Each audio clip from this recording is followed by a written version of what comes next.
অপবিশ্বাসের ভক্তদের দাবি শাকিব খান যেন প্রিয়তমা 2 সিনেমাতে অপবিশ্বাসকে নিয়ে কাজ করে, এমন দাবি করছেন অপবিশ্বাসের ভক্তরা। অপবিশ্বাসের ভক্তদের দাবি কিন্তু ঠিক আছে। এখানে একটা নেগেটিভ দিক, একটা পজিটিভ দিকও আছে। সেই নিয়ে আমি এবার আলোচনা করব। নেগেটিভ আর পজিটিভ দিকটা হলো, দেখুন, বাংলাদেশে বর্তমানে শাকিব খানের যোগ্য কোনো নায়িকা নেই। বাংলাদেশে বর্তমানে নায়িকার খরা চলছে। জনপ্রিয় এবং দর্শকের চাহিদা মতো নায়িকা বাংলাদেশে কিন্তু বর্তমানে খুবই কম। এই জন্য অপবিশ্বাস কিন্তু এই দিকে পারফেক্ট। হলে দর্শক নেয়া বা ছবিটা হিট করার মতো নায়িকা বাংলাদেশে অনেকেই অবাক।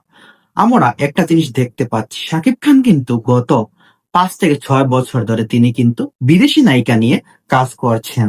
বর্তমানে বাংলাদেশে শাকিব খানের সাথে জুটি বেঁধে হিট দেওয়ার মতো নায়িকা খুবই অবাক। এদিকে অপবিশ্বাসের ভক্তদের দাবিও কিন্তু ঠিক আছে। অপবিশ্বাস আর শাকিব খানের জুটি হচ্ছে বাংলাদেশের ইতিহাসের সর্বসেরা জুটি। তাদের সিনেমা দেখতে হলে ভক্তদের ভিড় পড়বে, তাই এমন দাবিতে সবাই মেতেছেন ভক্তরা।